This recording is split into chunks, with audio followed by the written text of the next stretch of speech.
तो ईरान के इतिहास में जो स्थान प्राप्त है साइरस को, तो साइरस का जिस तरह से युग या दौर चल रहा था उसी तरह से युग या दौर कह सकते हो तुम इसको, होमर के युग को। लेकिन होमर कोई राजा नहीं थे, होमर एक लेखक थे और इन्होंने कई पुस्तक लिख रखा था। लेकिन उन पुस्तकों में से जो पुस्तक खूब ज़्यादा प्रसिद्ध हुआ था उसका नाम था इलियाद और ओडिसी।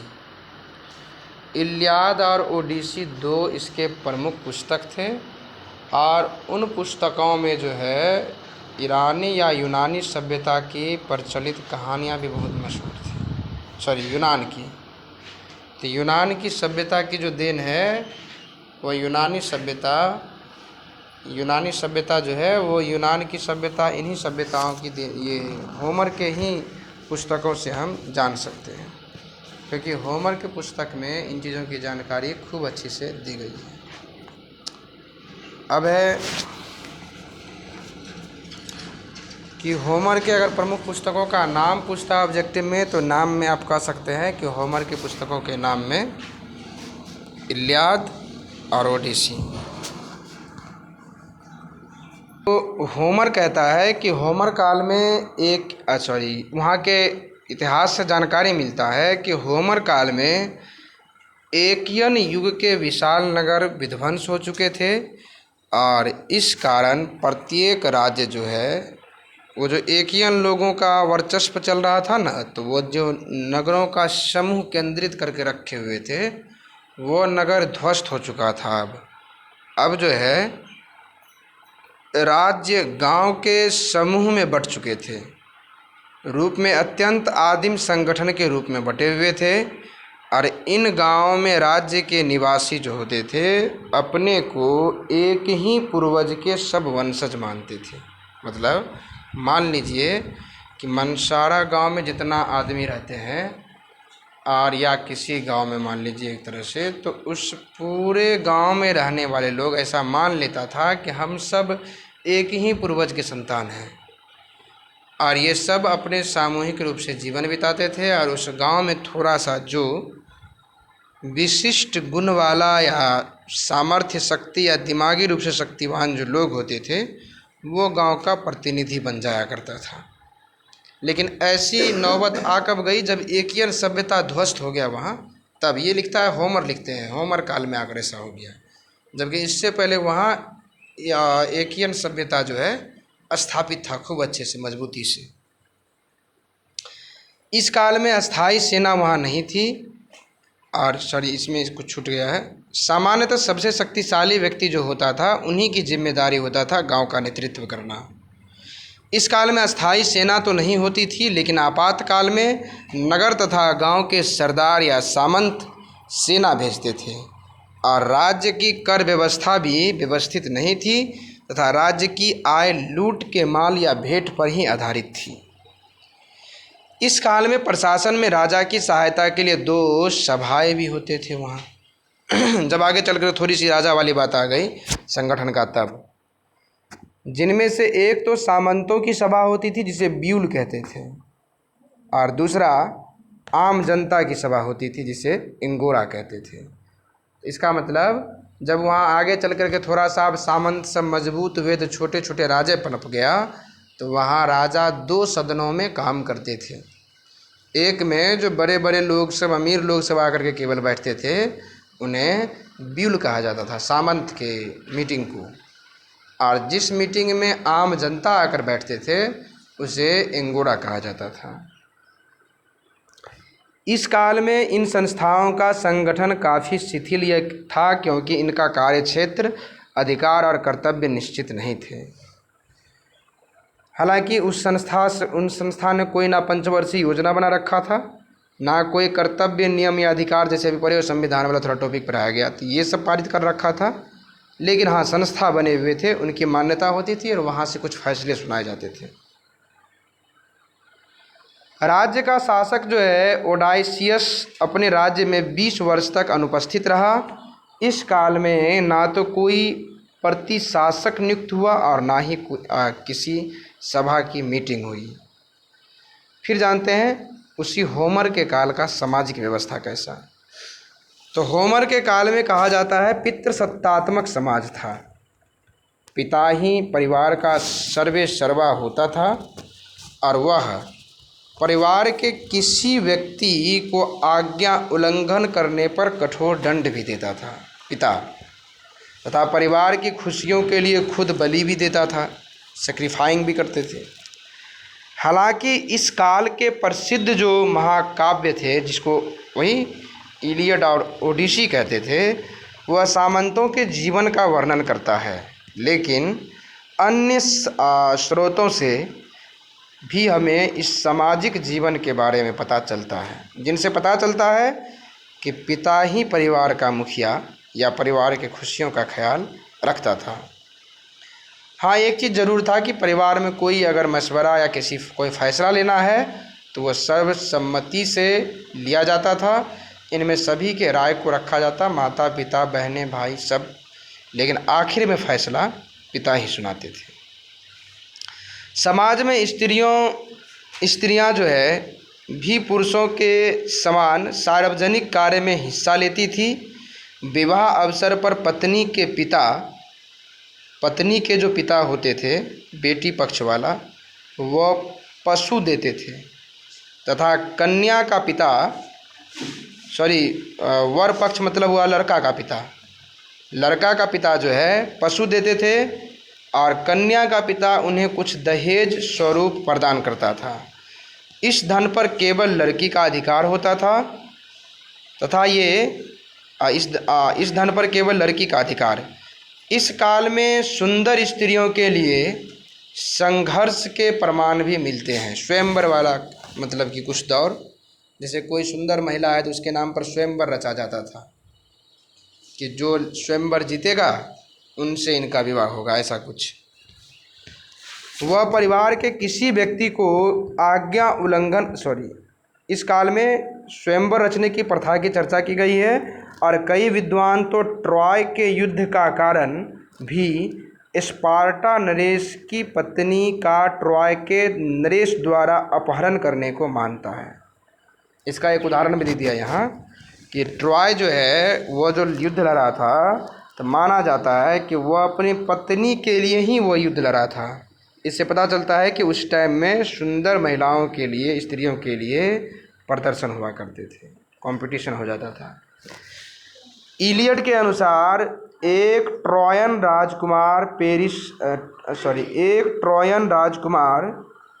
पेरिस ने स्पार्टा के शासक और उसके भाई ने दूसरे राज्य की सहायता ली तथा 10 वर्षों के युद्ध के बाद ट्रोयन को हराकर मार दिया गया और ट्रॉय को नष्ट कर दिया गया। इस काल में जो वीर युद्ध में असाधारण शौर्य दिखाता था वो सामंत बन जाता था। लोग इस काल में साधारण जीवन व्यतीत करते थे और धनी वर्ग की जो महिलाएं होती थी वो सामंत के पास कुछ ऐसे व्यक्ति होते थे जो उसके लिए सैनिक सेवाएं ही नहीं बल्कि उनके लिए खेतों में भी कार्य करते थे।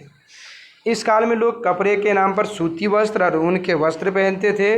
एक वस्त्र शरीर के निचले हिस्से में लपेटे रहते और अन्य शरीर के ऊपर भाग में ओढ़े रहते थे। लोग घर में साधारणतः तो नंगे पांव रहते, लेकिन जब बाहर जाते थे तो जूते पहनते थे।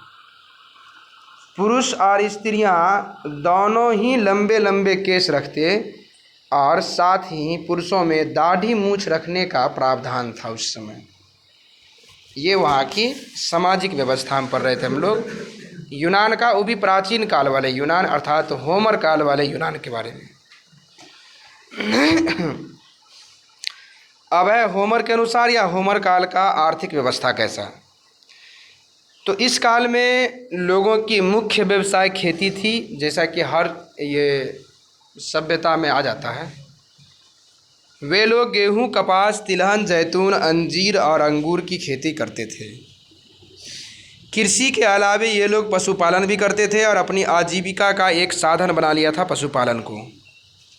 इसके अलावे गाड़ियों का निर्माण करके वहाँ बढ़ई, स्वर्णकार, लुहार, इस सब काम के भी निपुण कारीगर रहते थे। मतलब कुछ लोग इस तरह के कार्य प्रणाली में भी बिजी थे या फिर उनके आमदनी का स्रोत वही था। उससे अर्थात कारीगर या उद्योग धंधे के रूप में भी कुछ लोग अपनी जीविका चलाते थे। ये हम पढ़ रहे थे वहाँ की अर्थव्यवस्था के बारे में। क्या सब आया?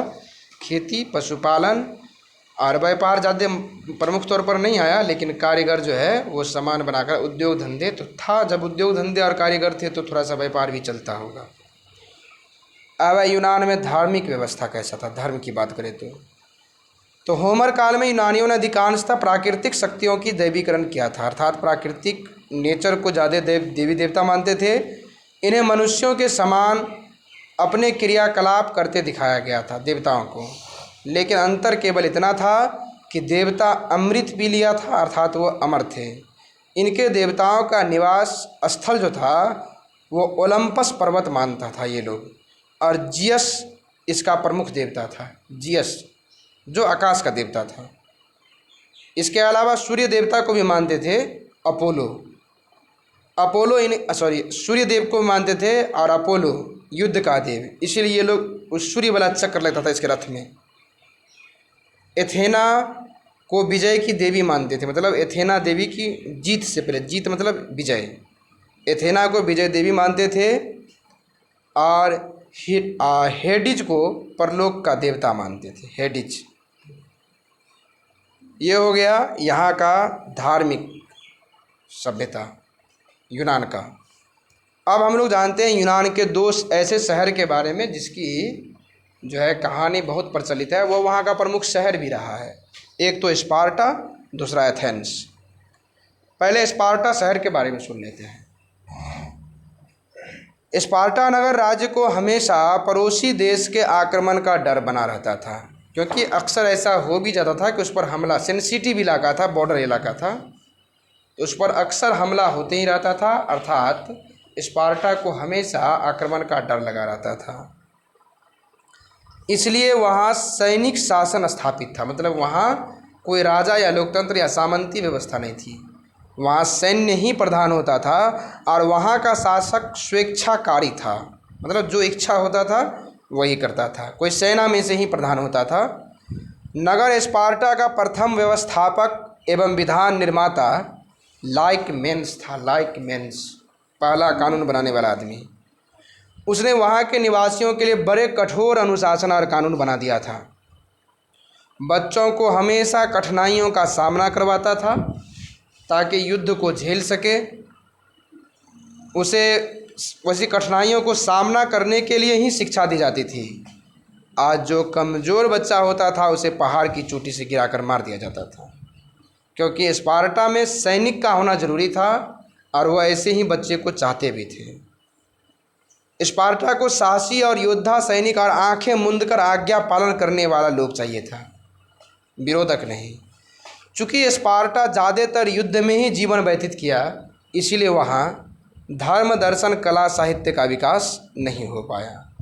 अब दूसरे तरफ सुनिए एथेंस नगर की कहानी। जहाँ वह सैनिक छावनी वाला शहर था, वहीं एथेंस जो है वह स्पार्टा नगर से बिल्कुल अलग था। यूनान की सभ्यता के इस शहर में लोकतांत्रिक शासन की व्यवस्था थी। राजा का यहाँ बहुत सम्मान होता था, और जो यहाँ के फैसलाकार जज थे ड्रेको ने 621 ईस्वी में पूर्व में लिखित कानून तैयार कर दिया था, मतलब संविधान कहिए सीधे। उनके कानून उच्च वर्ग के हितों की रक्षा करने वाला कानून लेकिन बन गया था। इसके बाद क्लाइस्थनीज जो है वो एथेंस में जनतंत्र की स्थापना कर दी, और ईरान के महत्वाकांक्षी जो दारा हुए थे एक बार, जिसको डेरियस कहे थे, वो जब ग्रीक को जीत आया, उस पर आक्रमण कर दिया था, तो एथेंस और ईरान में युद्ध हो गया था, मैराथन का युद्ध, और इसी में उसको हरा दिया गया था डेरियस तृतीय को। इस युद्ध में यूनान की जीत हुई, और लोगों ने यूनान की सभ्यता का स्वतंत्रता पूर्वक विकास किया था। तो यूनान को वर्चस्व दिलाने में एथेंस का खूब योगदान है, रॉयल्टी यहाँ ज़्यादा थी। तो ये हम एथेंस और स्पार्टा नगर की कहानी सुन रहे थे। तब एक ऐसा दौर आता है कि यूनान में उसे अंधकार युग या डार्क एज के नाम से जाना जाता है। जब ट्रॉय युद्ध की समाप्ति के बाद एकियन सभ्यता, ये पुरानी बात है, बस उसे दोहरा के कहा गया है केवल, उस समय आघात पहुंचा तो डोरियन आक्रमणकारियों ने यूनान पर आक्रमण कर दिया। ये लोग लोहे के अस्त्र शस्त्र का प्रयोग करते थे और इन लोगों ने सभी नगरों को ध्वस्त करके व्यापार में बाधा डाल दिया, जिसके कारण वहाँ कलात्मक विशेषता और लेखन कला पूरी समाप्त हो गई।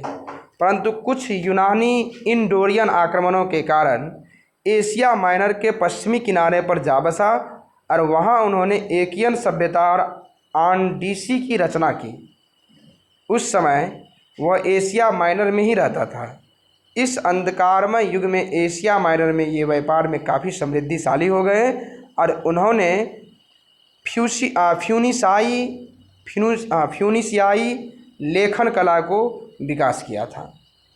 कुछ यूनानी दार्शनिक ने परंपरागत विचारों को तर्क पर रखना शुरू किया। इसी कारण यूनान में तर्क वितर्क और दर्शन, इतिहास और विज्ञान में बाद में काफ़ी प्रगति किया। मतलब जब यूनान का डार्क एज भी आ गया तो भी वहाँ के जो बौद्धिक और लेखन वाले लोग थे वो एशिया माइनर में जाकर के कला, संस्कृति और साहित्य का विकास करते रह गया। अर्थात यूनान का डार्क एज आने के बावजूद भी यूनान में कला, संस्कृति सब का हनन नहीं हुआ। फिर से जब डार्क एज यहाँ ख़त्म हुआ, वापसी हुई, तो कला संस्कृति उसी जगह था या उससे आगे बढ़ चुका था जहाँ जाना था उसे। अतः यूनान का विकास होने में कोई अवरुद्धता नहीं हुआ, क्योंकि उन्होंने अपनी कला संस्कृति को बचा रखा था। लेकिन एक समय था जो डार्क एज कहलाया। वो दौर था 1100 ईस्वी पूर्व से लेके 750 ईस्वी पूर्व तक यहाँ डार्क एज रहा था, अंधकार युग। 1100 ईस्वी पूर्व से 750 ईस्वी पूर्व तक। तो प्रारंभिक नगर राज्यों में हमें 3 राजनीतिक संस्थाओं के प्रमाण मिलते हैं जिनका उद्भव स्थानांतरण के कारण हुआ था। इन 3 प्रमुख संस्थाओं में राजा थे, काउंसिल थे और सभी पुरुष नागरिकों के लिए असेंबली था। 3 चीज़ बने हुए थे, राजा, काउंसिल और असेंबली। जब यूनान में स्थानांतरण हुआ तब जब प्रत्येक कबीले को एक युद्ध का नायक चाहिए था जो आगे चल कर के पैतृक या वंशानुगत होकर राजा में परिवर्तित हो गया। जब इन लोगों ने अस्थायी निवास किया और जब राजा को कभी किसी कार्य, युद्ध इत्यादि के लिए किसी की आवश्यकता होती तो वह अपने विभिन्न समूहों के नेताओं की बैठक बुलाता, उसमें परामर्श करता, सलाह मशवरा करता। इससे धीरे धीरे वहाँ काउंसिल का प्रारंभ हो गया। अपने इस निर्णय को वह सभी वयस्क पुरुषों के समूह में घोषित करता था और उन्हें कूच करने की आज्ञा देता। इससे असेंबली का वहाँ प्रारंभ हुआ। मतलब राजा से कैसे काउंसिल बना। कोई चीज़ जो लफड़ा होता था तो जिस कौम में होता था उस कौम में नवयुवक बैठ करके बैठक करते थे और अपने बुजुर्गों को इन्फॉर्म करते थे। बुजुर्ग उसे तब उसके बाद राय विचार दे करके उस चीज़ की परमिशन देते थे। तो ये जो बैठक होता था इसे काउंसिल कहा गया। और आगे चल करके फिर असेंबली बना जिसमें सभी जनता एक ही साथ बैठ करके फैसला लेते थे। जो भी हो, इसमें इस प्रकार की राजनीति राजा इसमें प्रथम स्थान पर पड़ता था। तो राजा, इस प्रकार की राजनीतिक व्यवस्था में राजा का पद काउंसिल पर अधिक आश्रित था, क्योंकि यदि राजा माइनर हुआ तो उसका उत्तराधिकारी का झगड़ा हुआ तो काउंसिल की भूमिका अधिक महत्वपूर्ण हो जाती थी। मतलब काउंसिल इसलिए बनाया गया था कि राजा कभी न कभी बूढ़ा होगा या फिर सत्ता से जो है बेदखल होगा या खारिज होगा। तो जब सत्ता से वो खारिज होने पर रहेगा तो उनके जो वारिस सब रहेंगे उनके बीच कई बार ऐसा हुआ है कि वो सत्ता पाने के लिए जो है वारिसों के बीच झगड़ा हुआ है कि हम बैठेंगे तो हम बैठेंगे गद्दी पर। तो ऐसे में कई दिनों तक राजगद्दी खाली ही रह जाता है। इस दरमियान विदेशी शक्ति को आक्रमण करने का मौका मिल जाता है।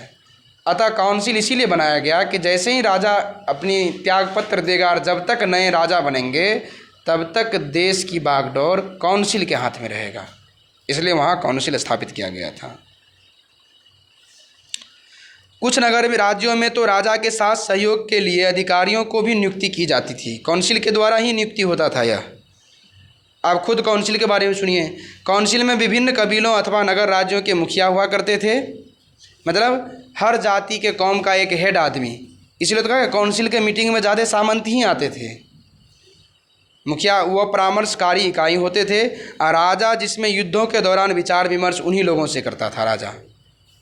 इसके बाद असेंबली, नगर राज्य के सभी नागरिक का सदस्य इसमें जाकर के बैठकर भाग ले सकता था और यह मीटिंग खुले रूप से होता था राजा की देखरेख में। तब जाकर के यूनान में तानाशाह का काल आया। सैनिक गतिविधियों में हुए परिवर्तन के इस काल में समाज पर व्यापक प्रभाव पड़ा। पहले नगर के प्रत्येक नागरिक को सैनिक गतिविधियों में हिस्सा लेना पड़ता था, लेकिन अब यह कार्य केवल कुछ राजतंत्रात्मक लोगों के हाथ में केवल रह गया। इस कारण समाज में सैनिक की प्रतिष्ठा बढ़ गई और इस नए प्रकार की सेना और युद्ध प्रणाली ने सेना में होने से सेना में अनुशासन आ गया। इससे राज्य की प्रभुता का विकास हुआ। इस कारण यहाँ तानाशाही शासन व्यवस्था की आरंभ हुई। जब ये सैनिक को ज़्यादा पावर मिलेगा और सैनिक वाला शासन होगा, उसे तानाशाही कहा जाएगा। क्योंकि नई युद्ध व्यवस्था में युद्ध के रथ जिन पर नोबेल सवार होकर विजयी हुई वह निर्णायक सिद्ध हुआ। इस काल में अनेक छोटे छोटे कृषक कर्ज के बोझ में दब गए, कारण दास बन गए तथा जनसंख्या में वृद्धि के कारण भूमि के लिए वहाँ संघर्ष हो गया। अब फ्यूनिशियन के संपर्क के कारण यूनान में व्यापारिक गतिविधियां बढ़ी और समाज में मध्यम वर्ग अस्तित्व में आया। मध्यम वर्ग मतलब होता है वही जो कारीगर होते हैं, लेखक होते हैं, चिकित्सक होते हैं। व्यापारी वर्ग भी इसमें आ जाता है। ये व्यापारी वर्ग पस्तकार विभिन्न प्रदेशों में जाने लगे और इन्होंने बाहरी विचारों के संपर्क के कारण निम्न वर्ग के साथ मिलकर कुलीन तंत्र का विरोध किया था। एथेंस राज्य की खास कहानी है, वहाँ से आगे पढ़ लीजिएगा।